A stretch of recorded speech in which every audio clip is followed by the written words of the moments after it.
Nah, jadi kan nih kita bakal ngebahas tentang hubungan lagi nih guys. Tentang hubungan. Tentang cowok, tentang cewek. Cowok dan cewek.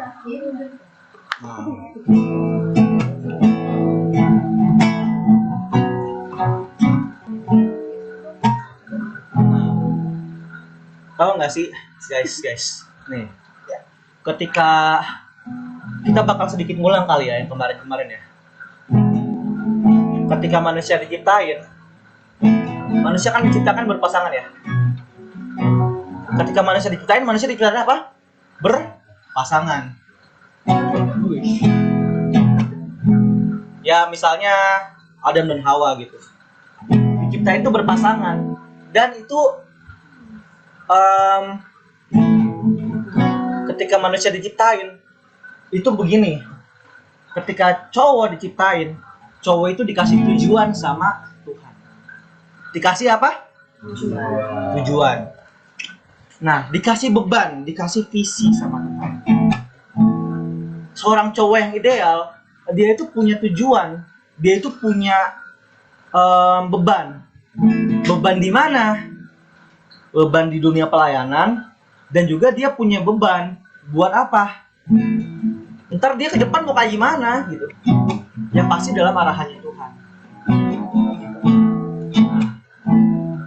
Cowok ketika diciptain itu ada tujuannya. Dia punya tujuan. Cowok itu adalah seorang pemimpin. Pemimpin yang dimaksud seorang cowok itu punya tujuan. Karena dia bakal ngarahin. Kalau mungkin dia bilang, gue bukan pemimpin gak, gue gak pernah mimpin komsel, gue gak pernah mimpin apa-apa, gue gak pernah mimpin organisasi. Tapi ntar ketika menikah, seorang cowok bakal jadi pemimpin buat istri dan anak-anaknya. Pemimpin itu apa? Pemimpin itu maksudnya pemberi identitas. Pemimpin itu penentu tujuan.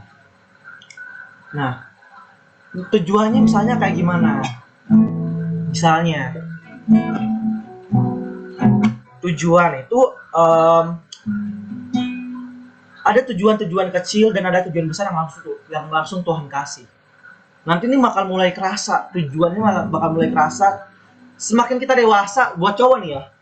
Semakin mendekati umur 20-an, itu mulai nangkep tuh kemampuannya apa, tujuannya apa. Dan itu dipakai buat Tuhan. Itu cowok. Ketika cowok diciptain, cowok punya tujuan, cowok punya sesuatu yang harus dia atur, punya sesuatu yang harus dia kelola. Itu cowok. Punya sesuatu yang harus dia pimpin. Tapi kalau cewek itu diciptain sebagai apa? Penolong. Sebagai penolong. Ketika diciptain sebagai penolong ya, itu kan sebenarnya ya, kalau misalnya kita lihat tuh Ezer Kenekdu, penolong yang beroposisi. Penolong yang beroposisi itu kayak gimana? Kalau salah dikasih tahu. Nah, ini berhubungan sama lemah lembut. Di Alkitab dibilang, Tuhan Yesus ngomong kayak gini, belajarlah padaku sebab aku ini lemah lembut. Belajarlah padaku sebab aku ini lemah lembut. Bentar, aku lupa ayatnya, aku nggak catat di sini. Nih, belajarlah kepadaku sebab aku ini lemah lembut.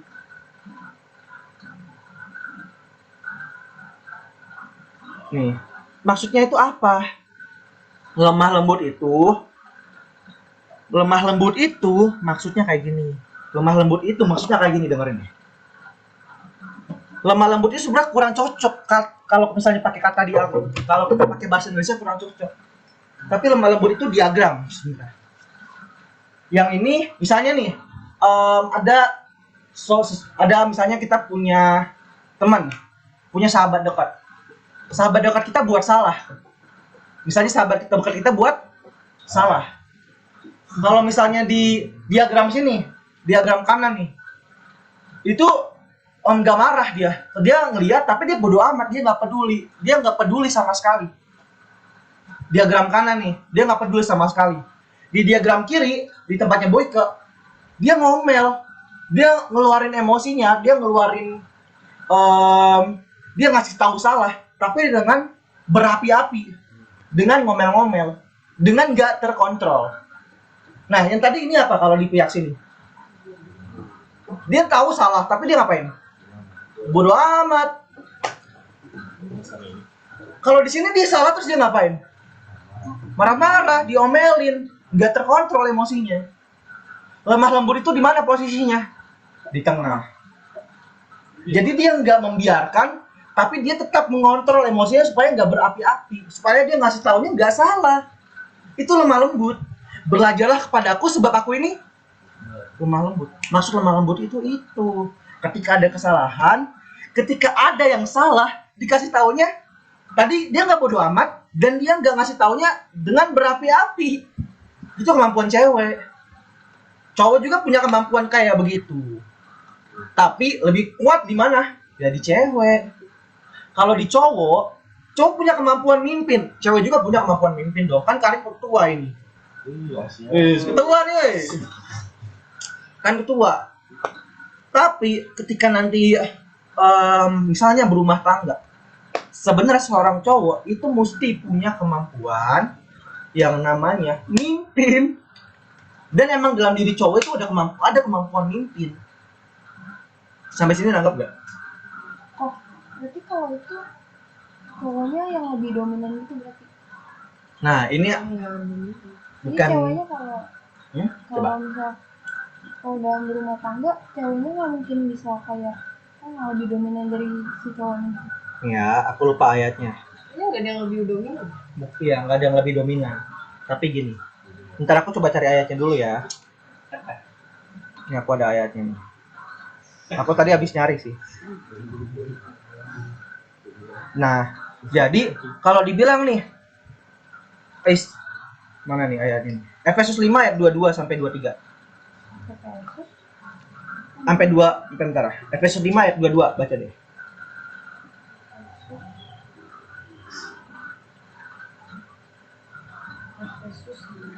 Hah? Efesus 5 ayat 22. Hai istri, tunduklah kepada suamimu seperti kepada anak. Lanjutin dong, sampai 23 deh. Karena suami adalah kepala istri, sama seperti Kristus adalah kepala jemaat. Dialah yang menyelamatkan tubuh. Nah, ini istri nih, jadi aku bahas istri dulu. Kalau boy kedatang baru suaminya. Kan suami kan di bawahnya ya, di ayat 26, di ayat 28 tuh. Nah, seorang suami, kalau dibilang berarti cowok lebih mendominasi dong. Oh enggak, ada tujuan masing-masing. Ada tugas masing-masing. Misalnya, apakah seorang dokter dinilai lebih dinilai lebih tinggi daripada seorang akuntan? CC ya. Apakah iya? Tidak. Tapi tugasnya beda nggak? Beda. Ini juga sama. Seorang cowok dia nentuin tujuan. Kita arahnya kemana nih? Kita pergi ke, misalnya kita ke gereja inilah, kita mesti dengerin pemahaman yang kayak begini. Supaya pengertian kita sama. Kalau kita dengernya ini. Si cewek ikut dong untuk itu dong. Tapi ketika cowok kan itu kan menghasilkan sesuatu. Cowok itu bakal berusaha buat menghasilkan sesuatu. Atau bahasa sederhananya yang kita tahu, uang. Kalau misalnya zaman dulu sekitar 2000 tahun lalu yang dihasilin itu apa? Ya kayu, apalagi tuh kalau masih di zaman bercocok tanam. Kayu, domba, daging, dia ngasilinnya itu kan. Kalau sekarang zaman ini ngasilinnya apa? Uang. Dia ngasilin uang. Nanti uang ini yang bakal kelola keseluruhannya cewek, istrinya. Nah, apakah misalnya nih seorang cowok dia pengen ngatur-ngatur kayak gini? Dia bisa, tapi cenderung kurang punya kemampuan di situ. Di sisi lain, tahu nggak sih kenapa hai istri tunduklah kepada suami? Ketika misalnya kalau cewek itu gak bertumbuh, kalau misalnya cewek gak bertumbuh, kalau cewek kurang punya pengertian yang benar dari firman, dia kurang punya pengertian yang benar. Nanti setelah menikah, yang bakal ada tuh hasrat, gue pengen menguasai si cowok. Makanya kan kebanyakan perempuan, kenapa kamu nikah sama ini? Karena gue bisa kuasain gitu. Karena gue bisa ngedominasiin si cowok ini. Karena gue bisa menguasai si cowok ini. Itu ada di cewek, itu natur dosanya cewek. Ketika dia ketika dia berpasangan, dia bakal berusaha buat mendominasi supaya si cowok ini terikat sama dia. Supaya si cowok ini nggak bisa ngomong apa-apa lagi. Makanya ntar ketika pas nikah nih, kalau misalnya kita lihat mungkin ibu kita atau mungkin kita lihat ibu kita, kita lihat orang tua kita misalnya, kan sering kali atau mungkin orang-orang lain deh, kalau misalnya pengertiannya kurang, seorang istri nantinya itu dia bakal ngedominasiin suaminya. Makanya ntar bakal muncul tuh suami-suami takut. Sering. Kenapa statement itu muncul? Kenapa statement itu muncul? Statement itu muncul karena seorang pria dan seorang wanita nih misalnya. Nih, antis dan instan ya. Antis dan ini apa namanya? Instan. Ya. Ini cewek, ini cowok, ini cewek ini. Jangan, ini lebih tinggi, ini cowok. Ini cewek. Harus gitu. Ini cewek nih. Ntar ketika menikah, si cewek bakal berusaha ngedominasin apa aja yang suami punya. Mulai dari uangnya, mulai dari apa aja yang dia punya, bakal berusaha didominasi, diambil alih. Makanya dibilang tunduklah kepada suami. Itu no kodratnya cewek, bakal berusaha buat mendominasi, take a dominance. Itu bakal mulai kelihatan tuh nanti ketika mulai pacaran. Jadi kalau misalnya ntar punya, misalnya nih seorang suami nih punya istri, kalau kita ada seorang cowok nih, cowok ya kan, kita cowok kan, kita cowok, ada cowok kan, cowok kan, cowok. Misalnya kita punya cewek nih nanti kalau nggak bertumbuh ya, si cewek ini bakal berusaha buat mendominasi. Nanti bakal ada statement kayak gini, suami dapat istri ya. Kalau ini nih, uang gue ya uang gue, uang lu ya lu. Uang apa? Uang gua. Nah, itu kan sebenarnya dari take a dominance, dari berusaha buat mendominasi. Apalagi kalau misalnya ceweknya kerja. Walaupun ceweknya kerja juga kan kebanyakan itu ya. Uang lu, ya uang gue juga. Uang gue ya uang gue dong. Kenapa? Itu karena ada hasrat buat menguasai seorang cowok. Bayangin, kita dapat istri nanti ketika kita punya pacar, kita bukannya disayang, kita malah diperolokin gitu. Gimana boy? Gimana boy? Sakit gak boy? Dikitin boy? Apalagi di umur 25 ke atas deh, di umur 30-an. Nanti tahu nggak gini? Aduh ada gini. Aku bingung pakai gambar pakai apa ya? Gini.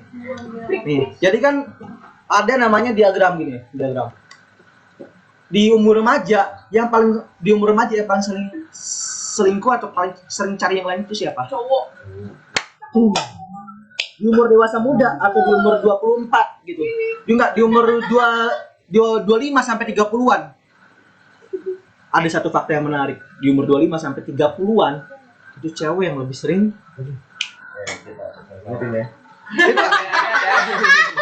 itu ntar coba deh, ntar cari faktanya deh. Ada.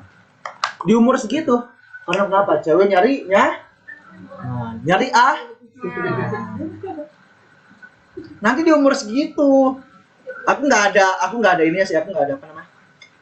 Atau aku cari dulu kali ya. Lama nggak? Oh, nih. Coba lu cari. Udah lah, nanti aja. Nanti kalau kelar itu kita ingin bareng-bareng. Nah, jadi kan dari sini kan kita tahu nih, kalau cewek dia nggak bertumbuh, dia bakal berusaha buat mendominasi si cowok. Ntar dari pas pacaran udah kelihatan cowok. Sini ada nggak yang pernah ngelihat mungkin cecenya atau mungkin ngelihat nggak kalau misalnya ngelihat orang lain gitu, si cowok jadi kayak kerdil gitu loh kalau sama ceweknya, kayak dia nunduk aja. Paman saya. Iya. Ada. Kenapa itu bisa kejadian? Karena kalau cewek nggak bertumbuh, dia bakal berusaha dalam tanda kutip dominasi. Aduh, dominasi apaan sih? Dalam tanda kutip lagi nih, makan suaminya. Jadi dirinya sebagai objek pemuas rasa nyaman dirinya, tapi nyamannya bukan buat bersama. Nyamannya buat apa? Buat punya mobil. Ntar gue enak dong kalau gue jalan-jalan gue bisa pakai mobil kan, gue nggak usah pakai lagi. Ntar dipikirin cewek kayak gitu. Ntar kalau misalnya gue jalan, gue ya setidaknya ada teman yang nemenin gue lah, yang bisa ngajak ngobrol gue lah. Nanti makin lama, kepikirannya bukan hubungan lagi, kepikirannya tentang cuan dan cuan. Itu makanya kalau yang sering kita dengar seorang cewek itu, kelemahannya cewek itu apa? Dia itu mabuk materialisme. Materi. Apa? Orangnya matre lah. Nah, sampai sini nangkep nggak konsepnya? Ini buat cewek nih. Gimana buat cewek nangkep nggak? Harus kayak gitu lagi. Itu kalau cowok. Coba kita lihat. Kita baca ayat 28. Cowok. Baca Met. Boy, baca boy 28 boy. Demikian juga suami harus mengasihi istrinya sama seperti tubuhnya sendiri. Siapa yang mengasihi istrinya mengasihi dirinya sendiri. Jelas. Kenapa mengasihi? Karena itu cowok bakal bete sama cewek. Dan susah buat ngasih apa yang dia punya. Ngasih apa yang dia punya itu apa?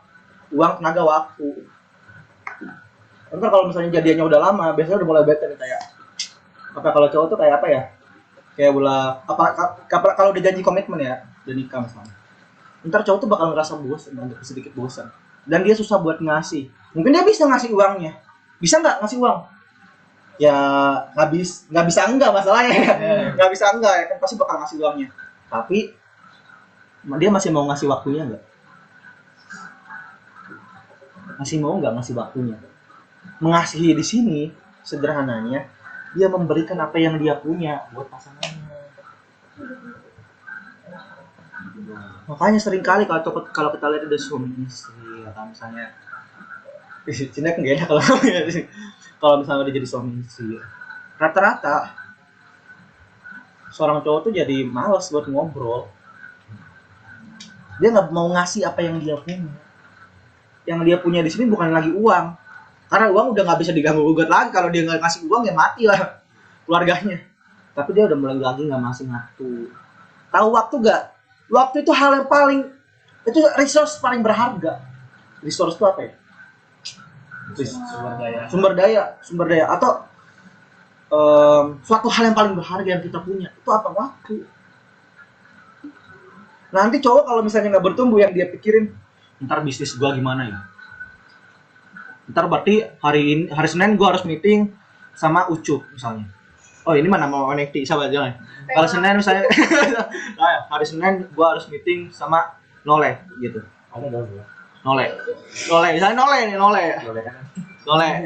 Hari Selasa ntar gua meeting sama Jono. Rabu sama Budi. Hari ini sama Susi Susanti, Ocup gitu. Atau Anto dan segala macamnya gitu.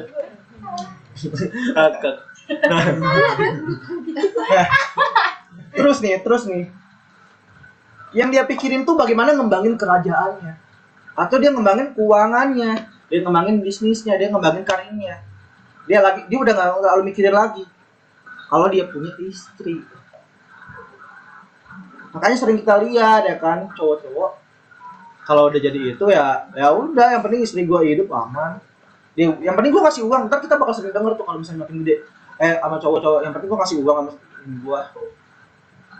Padahal ada yang lebih penting daripada uang. Dia mau ngasih waktu nggak?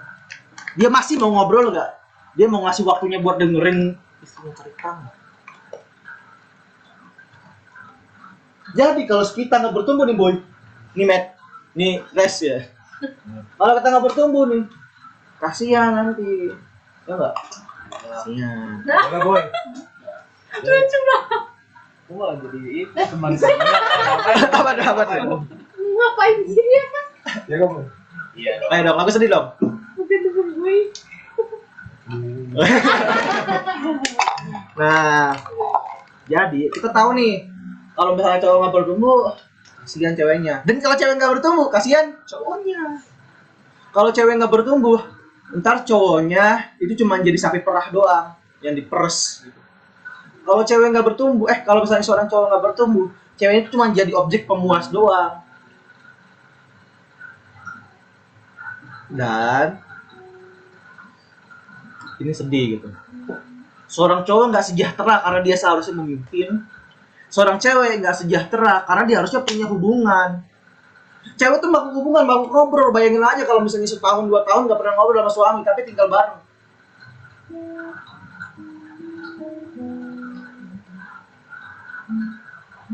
Bayangin aja kalau seorang cowok yang seharusnya dia yang mengambil keputusan untuk A B C D A B C D F G gitu.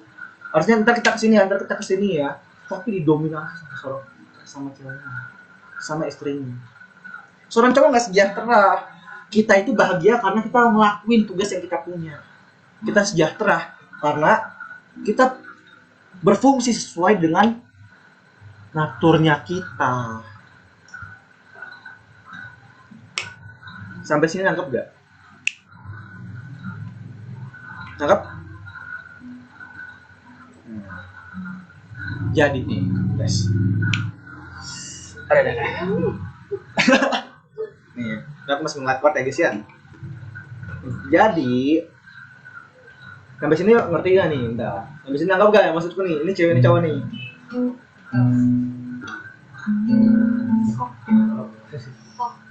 Kalau dua-duanya nggak bertumbuh gimana? Udah satu, lu hancur. Nih, kalau dua-duanya nggak bertumbuh nih.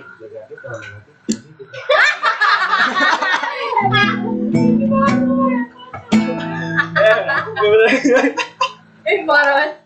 Iya tuh tapi. Teorinya. Ya. Kalau misalnya dua-duanya nggak bertumbuh nih kayak kalimat Karin nih. Dua-duanya kalau misalnya nggak bertumbuh, kan seorang cewek bakal berusaha buat ngedominasi ya. Dan seorang cowok bakal kayak gitu. Mereka bisa aja sih nggak bisa sih. Tapi yang pasti nggak seneng. Rumah tangga rasanya basi nanti. Ntar selama 40 tahun jadi musuh. Serumah, tapi kayak nggak serumah. Kalau kita ntar ngeliat film-film Hollywood ya kan, kalau ntar kita mungkin ngeliat orang-orang yang kita udah nikah gitu. Atau mungkin nanti kita ngeliat mungkin orang tua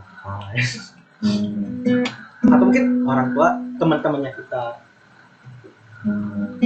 Kalau misalnya gitu mereka bisa aja hidup tapi nggak sejahtera. Enak nggak sih hidup nggak sejahtera gitu, hidup dalam tekanan. Masalah dalam tekanannya itu 40 tahun cowok nyampe mati gimana ya, nyampe salah satu yang mati.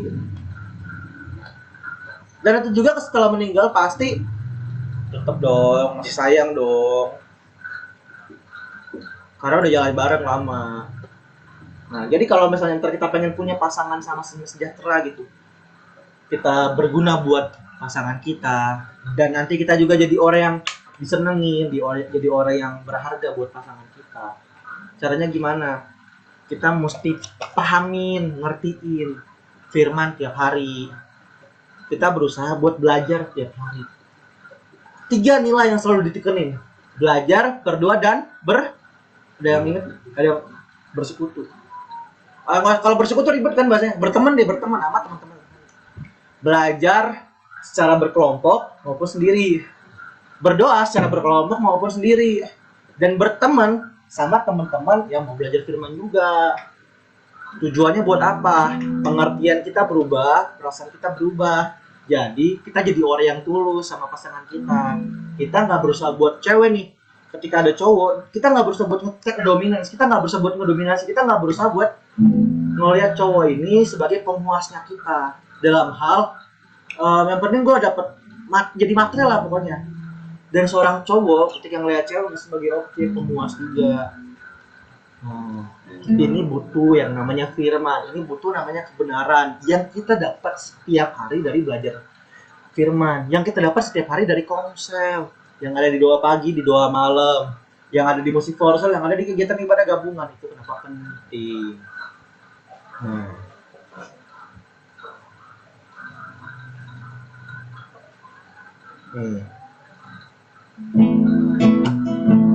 Coba kita buka HP-nya lagi.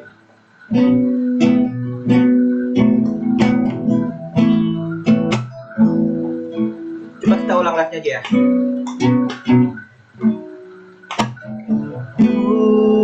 Tuhan, ajarku tulus. Ku mau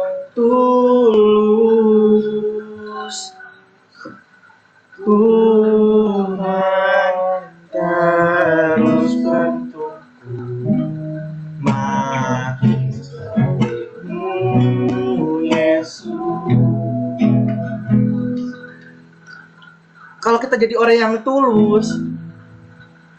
yang tulus, nanti pas kita punya pasangan, kita sama pasangan kita bisa bahagia dan kita bisa jalan sama dia sampai kita pulang bareng-bareng ke surga. Ntar pasti kalau misalnya kita jalan sama pasangan kita, ntar di surga nih kita ketemu lagi, kita pasangannya abadi.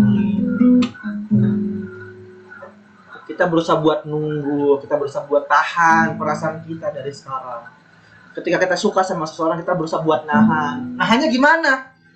Ya belajar firman lah, gimana lagi nahannya gitu. Kalau enggak cerita sama teman-teman yang rohani yang juga berusaha buat nahan perasaan kita. Udah tahan dulu. Kalau kadang-kadang malah kalau misalnya kita ceritanya bego-bego ya. Kalau misalnya kita cerita nih, berapi-api nih. Malah mungkin tahanlah bego gitu. Mungkin bisa aja kayak gitu sama teman-teman kita. Tapi justru itu yang ngebantu kita buat menahan perasaan kita supaya nanti pasangan yang kita pilih tepat. Supaya pasangan nanti yang kita pilih yang membahagiakan kita juga. Enak gak sih kayak gitu jadi orang tulus?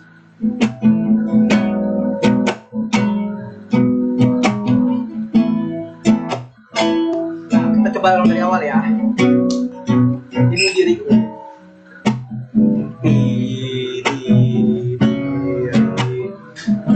Selalu ingkarimu,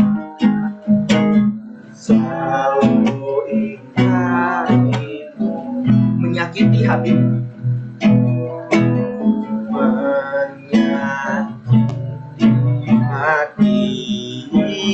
merebut kemuliaan.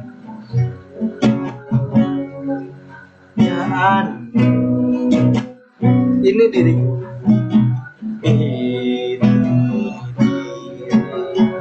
Mau dibentuk,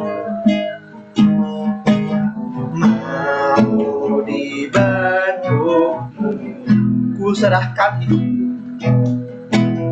ku serahkan hidup, dipakai oleh Tuhan.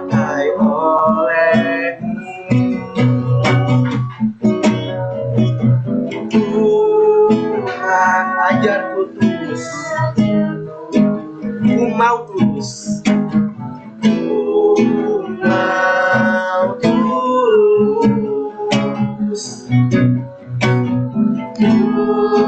terus bentuk aku makin sepertimu.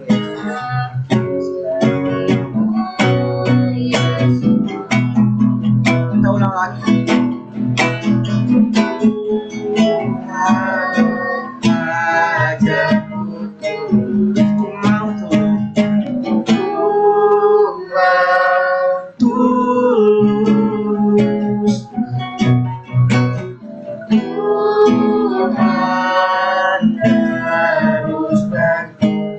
Makin seperti Yesus.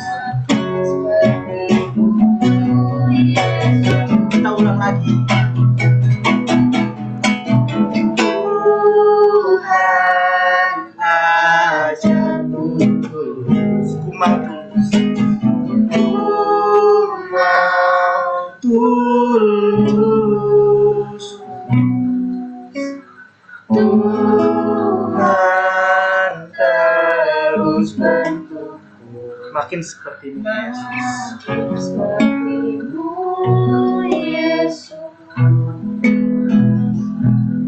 Lihat deh, kita belajar tulus, kita belajar jadi orang benar. Lewat belajar, lewat berdoa, lewat berteman juga sama teman-teman yang rohani. Ini yang mempertahankan kita buat tetap benar, dan kita nanti ketika punya pasangan benar juga. Kita milihnya yang tepat. Kita bisa yakin kita milihnya yang tepat karena Tuhan ngasih tahu kita. Kenapa Tuhan ngasih tahu kita? Karena kita dinilai layak buat dikasih tahu sama Dia. Karena kita nurut sama Dia. Karena kita orang yang tulus, makanya kita juga bakal dipercayain orang-orang yang tulus jadi pasangannya kita. Tuhan ajarku tulus, ku mau tulus.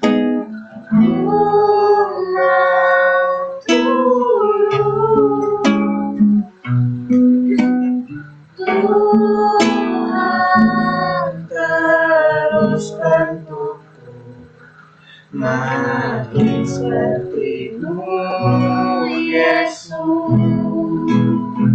Tuhan ajarku tulus. Tuhan ajarku tulus. Ku mau tulus. Ku mau tulus. Tuhan terus bantu makin seperti-Mu, Yesus. Kita doain bareng. Kita tutup mata semuanya. Kita coba yuk ucapin gitu. Kita berterima kasih dulu sama Tuhan, di malam ini kita bisa ngumpul di sini. Kita masih bisa belajar bareng, kita masih bisa punya teman-teman gitu yang mau belajar bareng sama kita. Jarang loh orang yang mau belajar kayak gini loh.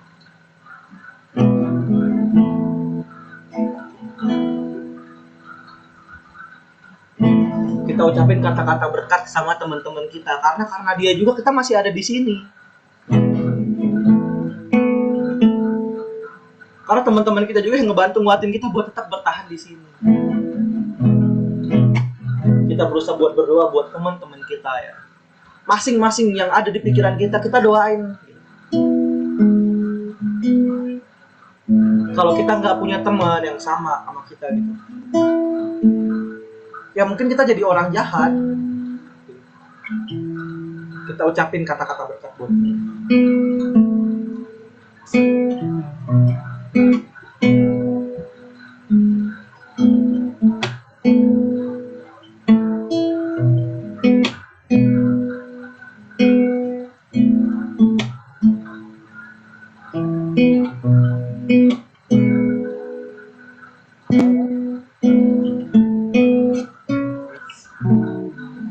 Tuhan ajarku terus, ku mau tulus. Tuhan terus bantuku makin seperti-Mu, Yesus. Tuhan ajarku tulus. Ajarku tulus. Ku mau tulus Tuhan.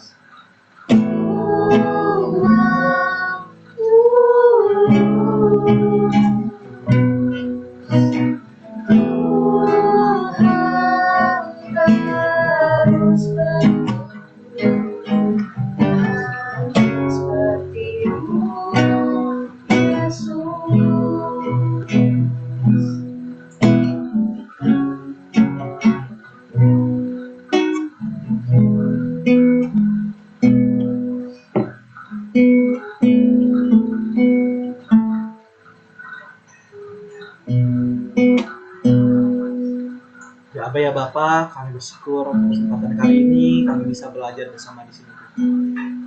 Kami pengen jadi orang yang benar Tuhan, kami pengen jadi orang yang tulus Tuhan. Kami pengen jadi orang yang berguna untuk orang-orang di sekitar kami. Kami pengen terus dipimpin sama Engkau dalam sisa umur hidup kami ini Bapa. Kami tahu kami banyak salahnya Tuhan, tapi terus tegur kami Bapa. Kami terus juga percayakan Tuhan orang-orang yang ada di sekitar kami yang membantu kami buat bisa tetap benar Bapa. Yang bantu kami juga buat bisa tetap bertahan di tempat ini. Kalau kami banyak salahnya lagi Tuhan, tolong ya Tuhan, jangan jauhin kami dari kebenaran ini Tuhan. Kuatin kami supaya kami tetap berada dalam komsel Tuhan. Kami masih mau komsel Tuhan dalam kondisi apapun. Kami pengen terus berubah dalam kebenaran firman-Mu Tuhan. Terima kasih Tuhan, terima kasih Tuhan. Kalau sekiranya sebentar lagi kami ingin menyudahi kegiatan kami ini, komsel kami ini Bapa, Kau terus berserta dengan kami, Kau terus jalan hidup bersama dengan kami. Kau terus beserta supaya kami gak salah mulu Tuhan. Terus tuntun hidup kami, terus tuntun isi pikiran dan isi perasaan kami. Kami serahkan hidup kami dalam tangan-Mu. Dalam nama-Mu kami ucapkan syukur. Haleluya. Amin. Sakit. di grup yang Oh iya. Oke, makasih Ata. thank you Ata. Dadah.